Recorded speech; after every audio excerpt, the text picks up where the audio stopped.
On a flat plain of river mud, a city was teaching itself to reach upward.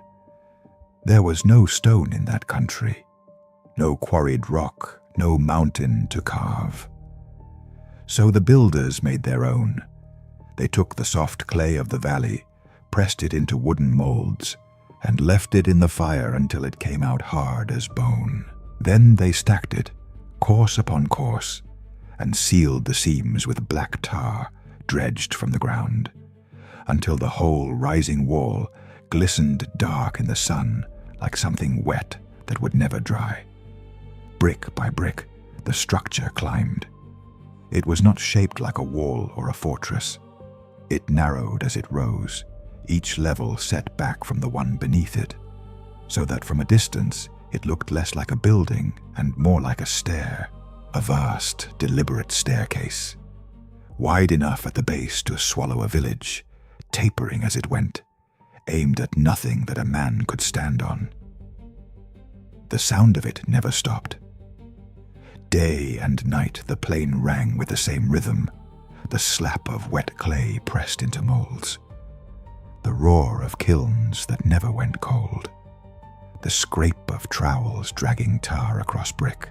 Men carried their loads up long earthen ramps on their backs, a river of workers climbing and returning, while below them the ovens breathed smoke into a sky that seemed, from the ground, to be getting nearer with every course they laid. None of them thought of it as pride. They thought of it as devotion. They were building the finest thing hands had ever made, and they were building it for a guest. On the scaffolds, the talk was never about whether the god would come. That was settled. One man setting a brick would say the god would arrive by the turning of the year. Another would answer that the room at the top was not yet fine enough to hold him, that the couch needed better cloth, the table richer offerings. That was the whole argument up on the high ledges, not if. Only when and whether the room they were making was worthy of the one they were sure would fill it. Around it the people worked without pause. They believed they were making a doorway, not a door for themselves to walk out of, but a door for the sky to walk into. Every layer was set with that certainty, the way a house is prepared for a guest who is surely on the road. And at the very top, where all that labor pointed, they had already prepared the room. It was small against the mass beneath it. A platform, a chamber open to the wind. Inside, laid out with care, a low couch, a table, the furniture of her arrival. Everything a visitor might need, set in place and waiting. The chamber was empty. It had been built for someone to come down and fill it. And on that plain, under that sky, thousands of hands kept climbing the stair they had raised, sure that the empty room at the top would not stay empty for long. They were right about one thing. Someone was coming down. They were wrong about who. There is a single line in the book of Genesis that almost everyone reads too fast. It sits in the 11th chapter, and it is the line that has given this story its shape for thousands of years. The builders say to one another, in the old wording, "Let us build a city and a tower whose top is in the heavens." Genesis chapter 11. The modern ear hears that and fills in the rest on its own. A tower with its top in the heavens. That must mean ambition. That must mean pride. Men stacking bricks high enough to climb into the sky, to storm the gates of God, to make a name by force, and reach a place they were never meant to reach. It is the version painted 1,000 times. The tower spearing upward into storm clouds, tiny figures scaling it like an army laying siege to heaven. It is a powerful image. It is also almost certainly the wrong one. Because that reading depends on a single assumption, that the people who actually built these towers would not have recognized, the assumption that the point was to go up, to climb, to arrive somewhere above. And everything known about the world that produced this story says the arrow pointed the other way. Hold that picture, because in the next several minutes it is going to come apart in your hands. Here is what the next stretch will do. First, it will show you what that phrase, "a top in the heavens," actually described to the people who built these things, and it is not what you think. Second, it will name who really came down onto that plane, because the text is very specific, and almost nobody notices what it is saying. And third, it will answer the strangest part of the whole account. Why, when heaven finally responded, the very first thing it did was scatter them across the face of the earth. Hold those three. Every one of them comes back before the end. Because if the direction is wrong, if this was never a story about climbing up, then the entire event turns inside out. It stops being a story about men trying to reach a god, and it becomes a story about men trying to make a god come to them. To understand what they were really building, the ruins of the towers that survived have to be allowed to speak first. Across the plains of ancient Mesopotamia, in city after city, archaeologists have uncovered them. Enormous stepped towers of mud brick, rising in tiers from a square base, each one the beating heart of its city. The word for them is ziggurat, and for a long time people assumed the obvious, that these were high places built so that priests could climb closer to their gods, altars lifted toward the sky. That is almost exactly backward. The ziggurat was not a staircase for men to go up. It was a staircase for a god to come down. The design says so. At the summit of these towers, again and again, excavators found the same thing: a small temple, a single chamber set at the very top, furnished and tended. And inside that chamber the records describe a bed, a couch made ready. In some cities, the priests would carry up food, set out a table, prepare the room each evening, as though for a guest of the highest rank.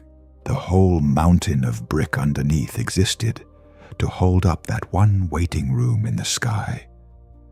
The theology behind it was simple and consistent.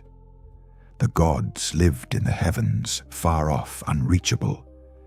If a city wanted the presence, the protection, the blessing of its god, it could not send a delegation up. No one climbed to heaven. So instead the city built the god a landing, a structure tall enough, holy enough, prepared enough, that the deity might consent to descend and rest there, to touch the earth at that one point, and make the city his home. In some cities the ritual went further still. Tradition holds that a woman was chosen to wait through the night in that summit chamber, so that the descending god would find not only a bed, but a companion, and the meeting of heaven and earth could be sealed in the very room built to host it. Whether it unfolded exactly as the later writers claimed cannot be known, but the belief underneath it is the tell. These people were not imagining a climb toward a distant god. They were imagining a place made so perfect that the god would consent to come down and spend the night in their city, at the top of their tower, in the room they had prepared with their own hands. And these were not modest structures. The ziggurat at the city of Ur, whose lowest stage still stands in the desert of southern Iraq, spread across a base longer than a city block, its sides rising in broad receding terraces a person could walk.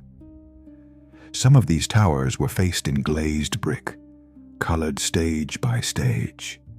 so that the whole mass climbed in bands toward a shrine at the summit that caught the last light of the day. Every line of the design pulled the eye upward to that one small room, and every stone of it said the same silent thing. This is the place where he comes down. The ziggurat was a machine with a single purpose.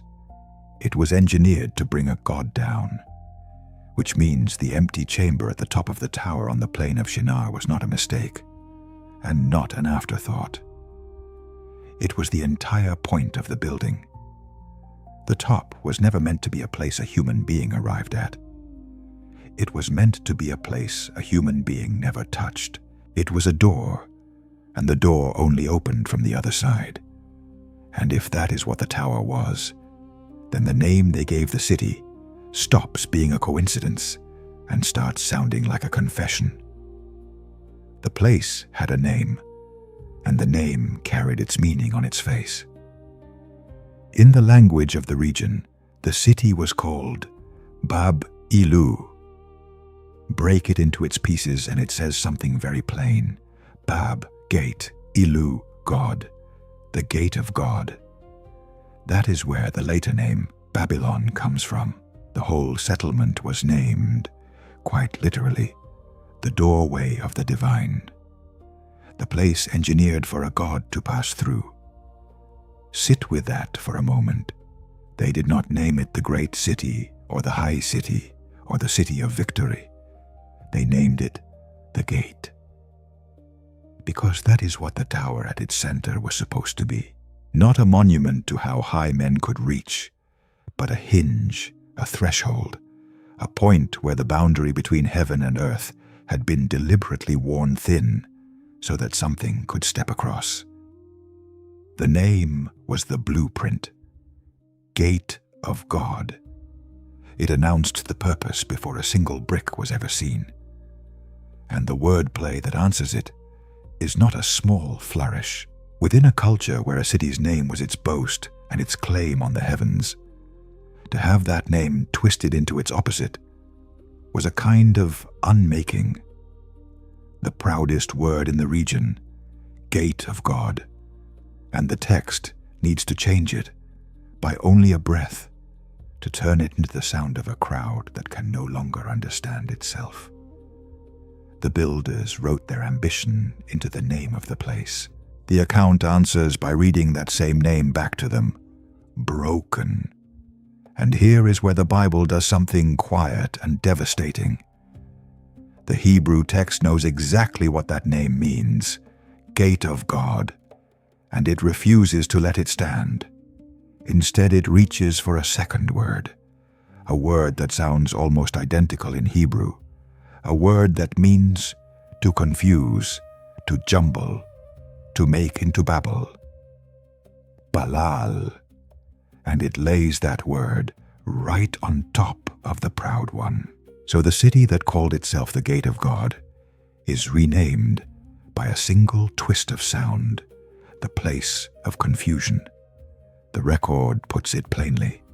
Its name is called Babel, because there the Lord confused the language of all the earth. Genesis chapter 11. It is one of the sharpest pieces of wordplay in all of Scripture. They said Gate of God. The text answers back, no.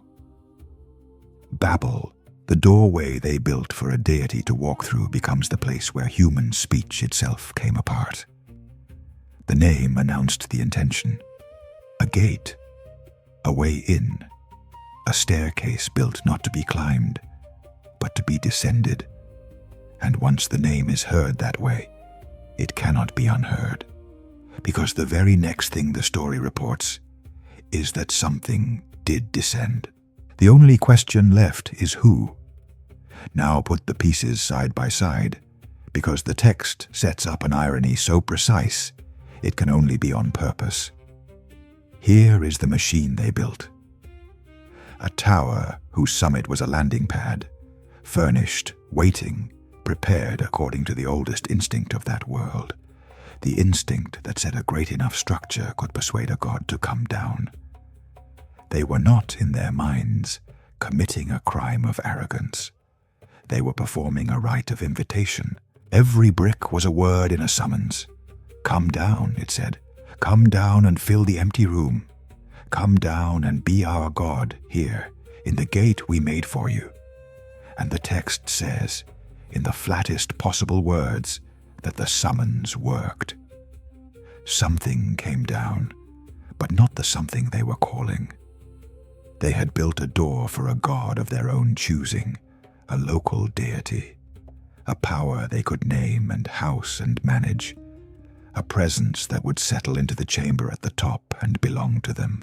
And the being who answered was the one presence in all of existence that no tower can summon, no chamber can hold, and no city can own. The account does not say a god came down. It says the Lord came down, the maker of the heaven they were trying to reach into, the one they were not inviting at all.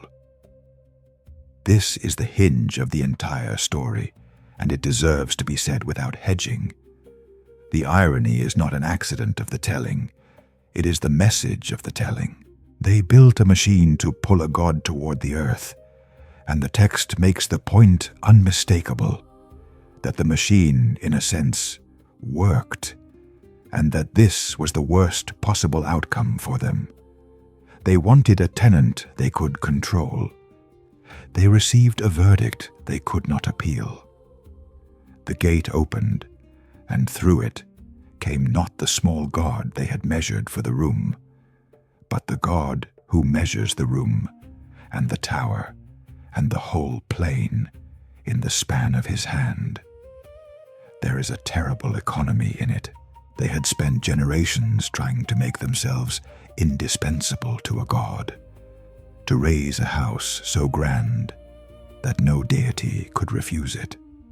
And the God who answered owed them nothing, needed nothing they had made, and could not be installed in anything they built. Everything the tower was designed to do, hold a god, house a god, keep a god near and content and theirs, was undone the instant the real God arrived, because he is not the kind of presence a building can contain. The summons succeeded, and the entire purpose of the summons failed in the same breath. They called, and the wrong divinity answered, or rather, from their point of view, the wrong one. From heaven's point of view, the only one. And when he came, he did not sit down in the chamber they had built. He came down to look at what they had made. Read the next line slowly, because it does something almost no one notices. But the Lord came down to see the city and the tower which the sons of men had built. Genesis chapter 11. Came down to see it. Think about what that quietly implies. Here is a tower so tall in the builder's minds that its top pierces the sky, a structure raised specifically to bridge the impossible gap between earth and heaven. And the God of heaven has to come down to look at it, the tallest thing humanity has ever made, the great staircase into the clouds. And from where he is, it is so far below him that he descends to bring it into view. Stay with this for a moment. Not the storm and the lightning of the paintings, but the plain seen from above, the way the text quietly asks you to. The whole shining city, the great stepped tower gleaming with tar, thousands of people certain they are building something that touches the roof of the world. And then imagine the perspective of the one who made the roof of the world coming near, and finding that the mighty tower does not reach the sky at all, that it barely lifts off the mud, that from the heavens it is a scratch on the surface of a small planet, and he must stoop to see it clearly. And notice what the descent is not. He does not arrive to be worshipped in the chamber. He does not settle onto the waiting couch. The room they prepared for a god stays empty. even as God himself stands on the plain, because he has come down not to be housed, but to inspect, the way a builder walks the ground of a thing that has gone wrong. The most exalted structure in the world, and the being it was raised to attract treats it as something to be examined, not entered. That is the second blow the text delivers, right on the heels of the first. And it is delivered without a single insult. There is no mockery in the wording. There is only that devastating deadpan detail. He came down to see it. The tower built to bring a god low did not even reach high enough to be seen from where God already was. The door they engineered to the divine opened onto a being for whom their entire vertical ambition was a thing he had to lean over to notice. They spent everything, a generation of labor, a mountain of brick, the name of their city, on the belief that they could engineer the distance between heaven and earth. And the God who actually crossed that distance did it as easily as a man steps down off a low wall. The tower that was supposed to touch the sky could not even come close. So now the real question can finally be said out loud, not as a line thrown outward, not as a trick of rhetoric, but as the question the story itself is quietly holding the whole time. They built a staircase to pull heaven down to them. They prepared a room for a god to occupy. They named their city the Gate, and heaven came. So what does it mean that heaven answered? And the very first thing it did was tear them apart. Line up everything they wanted. They wanted a god who would stay. They wanted a center that would hold them together, one city, one people, one tongue, gathered in one place around one tower forever. The account is explicit about that fear. They said, "Let us make a name, otherwise we will be scattered abroad over the face of the whole earth." Scattering was the exact thing they built the tower to prevent. The tower was their anchor against ever being spread out. It was insurance against dispersal. And the answer from heaven was dispersal. Precisely, surgically, the one thing they were most afraid of. Not fire, not flood, not death. Their language pulled apart in their mouths until the man beside them was a stranger. And the great project fell silent.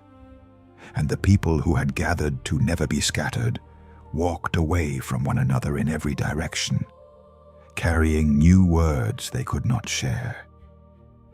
Here is the conviction the story leaves standing. When heaven came down to that plain, it did not come to destroy them, and it did not come to bless the thing they were making.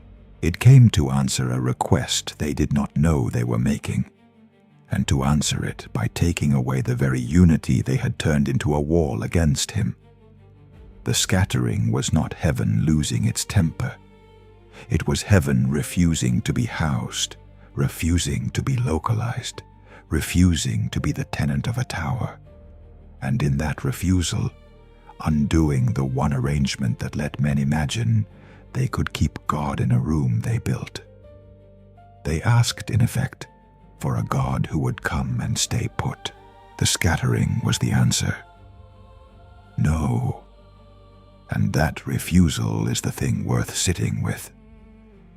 It would have been a smaller story if heaven had simply toppled the tower and moved on.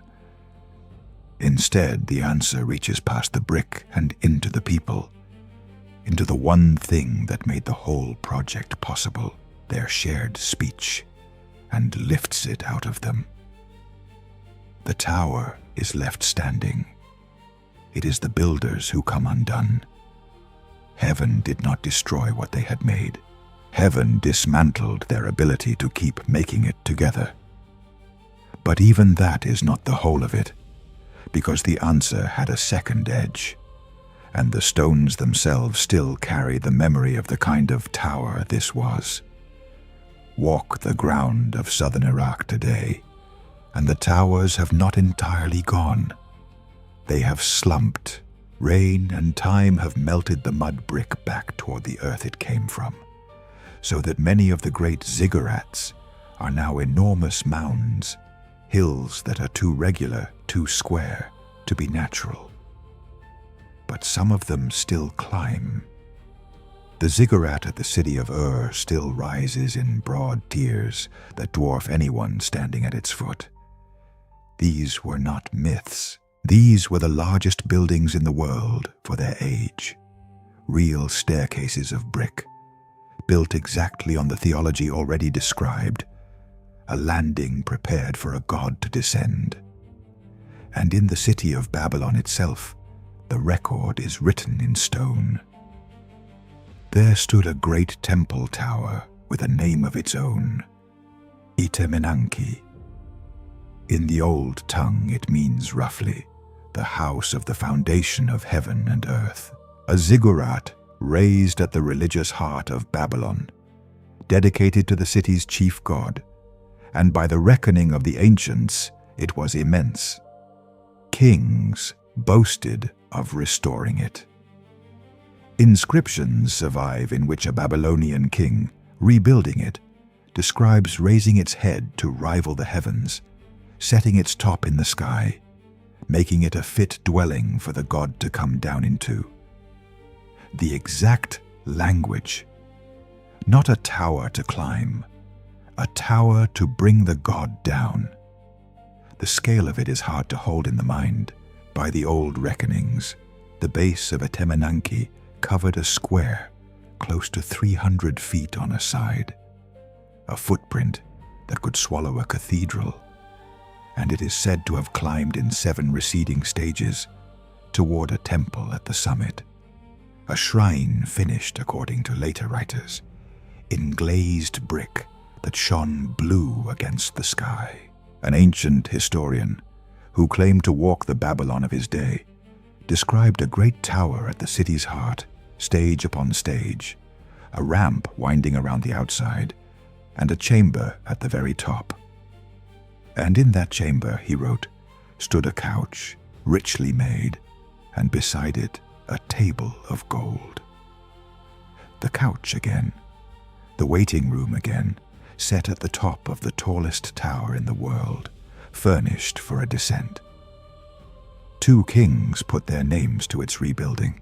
The father describes being commanded by his god to sink the tower's foundations firm on the breast of the underworld, while its head rivaled the heavens. The son, who completed it, boasts of raising that head with baked brick and shining tar, the very materials the 11th chapter of Genesis names when it says they had brick for stone and tar for mortar. Same city, same method, same declared reach into the sky, same purpose written across it, a house for a god to come down into. Those inscriptions are real. The foundations of Itemenanki have been traced in the ground. Here, in physical brick and carved boast, is a structure of exactly the type the Bible describes, in exactly the city the Bible names, built for exactly the reason the Bible's story turns on. A great stepped tower in Babylon, engineered as a gate for a descending god, its top declared to be in the heavens. The stones survived the story. Or rather, stones of that kind survived. The type is confirmed, the theology is confirmed. The wordplay on the name, the gate of God, is confirmed by the language itself. And that is the point where an honest voice has to slow down, because the pull to say one sentence too many is very strong here, and that one sentence is where honest history turns into something else. The stones confirm the kind of tower. They do not hand over the tower. This distinction is the difference between telling the truth and selling a lie, so it is worth being exact about it. It is one thing to say that towers like the one in Genesis existed. That is established beyond argument. Great ziggurats, built as descent gates for the gods, named in ways that match, standing in the very region and the very city the account describes. All of that is solid ground. It is a completely different thing to say that any excavated tower is the tower, the specific structure the 11th chapter of Genesis is about. That claim no honest reading can make. Etemenanki, as it was excavated, dates too long after the events the story is set in. It is an echo of the type, not a photograph of the scene. To point at its foundations and say, "Here is the Tower of Babel," is to walk one step past the evidence, and that one step is exactly the step that turns solid history into the kind of claim that cannot be trusted. So the honest line has to stop where the evidence stops. Archaeology can hand over the world of the story. It can prove that people built these staircases for gods to come down. It can prove the name meant gate of God. It can put a real tower of the right kind in the right city. What it cannot hand over is the verdict, the meaning, the moment the Lord came down. That is not in the brick. The spade gives the stage, fully furnished, historically real. It does not give the scene that Genesis says played out on it. And it is worth naming why that restraint matters so much for a story like this one. The moment anyone claims more than the ground can bear, the moment those excavated foundations are announced as the actual Tower of Babel, a skeptic is handed everything he needs to throw out the whole account, because the overreach is easy to disprove. The honest position turns out to be the stronger one. These towers were real. This kind of summons written in brick was real. The name meant what the text plays upon, and the specific tower and the specific moment the Lord came down live in the text, not in the trench. Claiming less protects more. The evidence gives the setting. It does not give the sentence. The sentence belongs to the text. And then there is the strangest turn of all, the one hiding inside the punishment. Watch what the scattering actually does. One language becomes many. One gathered people becomes the beginning of every nation. The single city on the single plain becomes, in a handful of verses, the seed of a world filling up with peoples in every direction, north and south, over mountains and along rivers, into lands the builders of Babel had never imagined. The gate they built to hold a god in one place becomes the reason they could not stay in one place at all.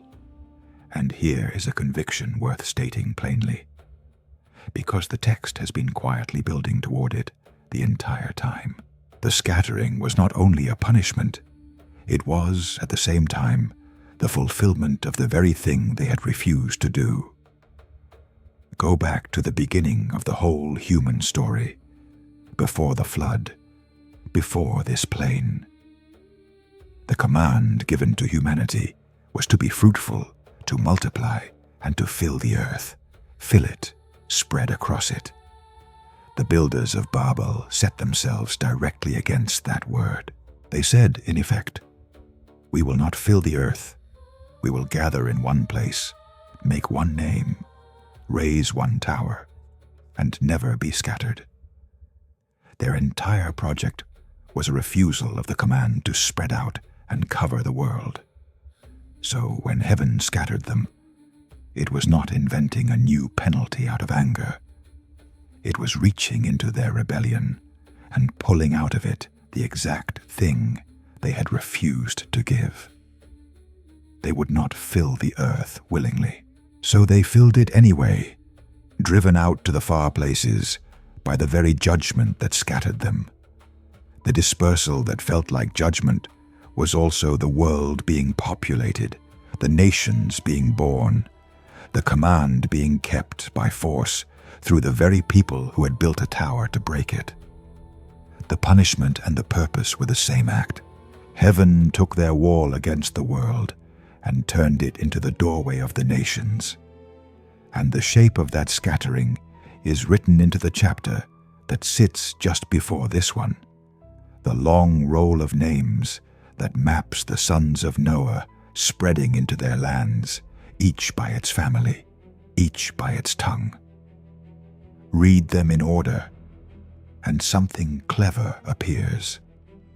The account first lists the peoples fanning out across the earth, and only afterwards circles back to tell how the languages were divided at Babel, as if to say, and this is how that map came to be drawn. The peoples of the coasts, the peoples of the mountains, the peoples of the distant rivers, all of them trace back through the confusion on that single plain. The gate that was meant to gather the whole world into one city became the hinge on which the whole world swung outward into many. The tower meant to keep them together became the thing that sent them everywhere. And the everywhere is the world we still live in. Now, with all of that on the table, it is time to be scrupulously honest and lay out exactly what is known, what is added, and what is still argued. Because a story this old collects layers, and it matters to keep them separate.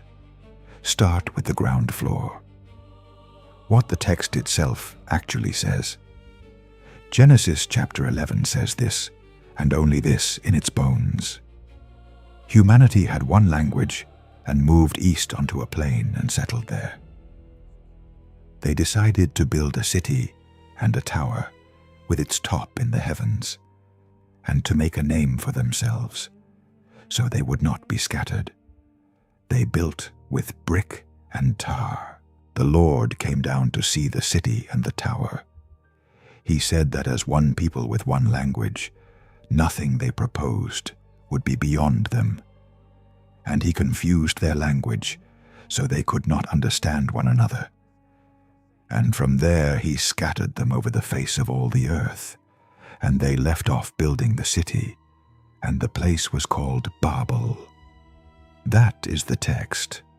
No description of the tower's height, no lightning, no army storming heaven, no account of the tower's destruction. Notice, the Bible never actually says the tower fell. It says the building stopped and the people spread. And that silence about a collapse is itself a clue that the popular version has drifted from the page. The drama the text cares about is not a tower falling. It is a descent and a dispersal. God comes down, speech comes apart, people go out. No rubble, no lightning. The building is simply left half-made on a plain that empties around it. Everything in that paragraph is what the text firmly states, and it is the solid floor everything else stands on. Then comes the second layer, the one tradition added on top. Over the centuries, the story grew a picture that the text never draws. The tower spearing arrogantly into the clouds. The builders as a mob of the proud, shaking their fists at the sky, trying to climb up and dethrone God. The tower struck down by lightning and shattered. A single villain king driving them on. Every one of those images is later decoration, powerful, memorable, and not in Genesis chapter 11. Tradition took a spare and strange account and turned it into a simple morality tale about pride reaching too high. And in doing so, it buried the far stranger thing the original was actually describing. A staircase built downward, a gate for a god, a summons answered by the wrong divinity. When the popular image says they were climbing up, that is tradition talking, not the text. And then the third layer, the part that is honestly still in debate. Here is the open question that scholars genuinely argue about, and it should be left open, because that is where the evidence leaves it. How much of Genesis chapter 11 is a deliberate reading of Babylon's own theology, turned back against it? The wordplay is real. The gate of God becomes Babel. The tower type is real, a descent gate for a deity. So one reading, and it is a serious one, is that the account is doing something pointed and knowing, taking Babylon's grandest religious idea, the tower that brings a god down, and telling it from heaven's side, where the whole magnificent machine is a scratch on the mud that God has to stoop to see. Whether the text intends that full irony, or whether later readers found it there, is exactly the kind of thing that cannot be settled from the ground. It is a reading, a strong one, not a proven one, and an honest account says so. What can be said with confidence is narrower, and it is enough. The people of that world built towers to bring their gods down. They named such a place the Gate of God.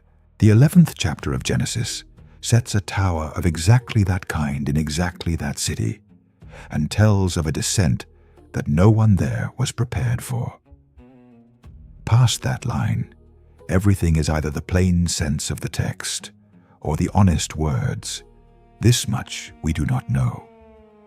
And a story that can survive being told, that carefully does not need to be inflated to be astonishing. So hold the three promises from the beginning and watch them pay out.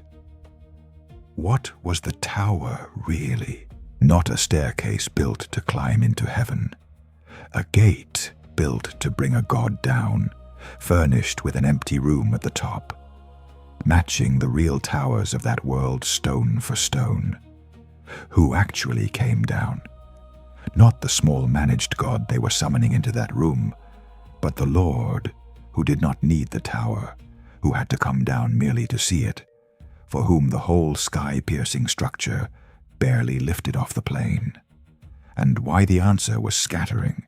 Because heaven refused to be housed, refused to be the tenant of a tower, and because the very dispersal they had built everything to prevent was the world being filled at last, the command they had defied being kept through them. And here is where it lands for anyone watching. The oldest instinct in that story is not really about brick at all. It is the instinct to build our own way up, to engineer a structure, a name, an achievement tall enough that the divine will have to notice us on our terms, come down into the room we prepared, and stay where we can manage it. Every age builds its own tower. The forms change. The instinct does not. And the story's answer to that instinct has never changed either. The gate does not open from our side. No stair we raise reaches high enough. The distance between heaven and earth was never going to be closed by anything we could stack. It was only ever going to be closed by heaven choosing to come down. Which raises the one question worth leaving in the comments below. If you could not build your way up to God, and the record says plainly that you cannot, then the whole thing turns on one thing. Not whether you can climb, but whether he was willing to descend. And that is the thread that runs from this plane all the way to the heart of everything. Because the builders of Babel got one instinct exactly right, and one thing exactly wrong. They were right that the gap between God and man could only be closed by a descent. They were wrong to think a tower could force it. The whole story of Scripture, after this plane, is the story of the descent they could not engineer, happening anyway, freely, from the other side of the door. They built a gate of God and got Babel. Ages later, without a single brick, God came down himself, all the way down, not into a chamber at the top of a tower, but into the mud of the world he stooped to see. And he did not come to inspect it. He came to carry it. The descent they tried to buy with a mountain of clay was given away for nothing in a person. And his name is the only name that ever reached both ends of that staircase at once. So if there is one image from this whole story to hold, let it be the empty room at the top. The chamber they built and furnished and waited by, sure a god would fill it. It stayed empty because the God who came does not live in a house that human hands prepare. But there is a room he does enter, and it is not made of brick. It is a life that stops trying to build its own way up and simply opens the door from the inside. If that is you, do not raise a tower. Just open the door. Wherever you are watching from, you can settle it right now in the simplest words there are. Say to him, and mean it, Lord Jesus, I give my life to you. There is no other Savior but you. That is the whole of it. No staircase, no name to make, no gate to engineer, just the one who already came down, all the way down, and is standing at a door that has always opened from your side. If you prayed that, write it in the comments so we can stand with you. And come back, because the next story is already waiting.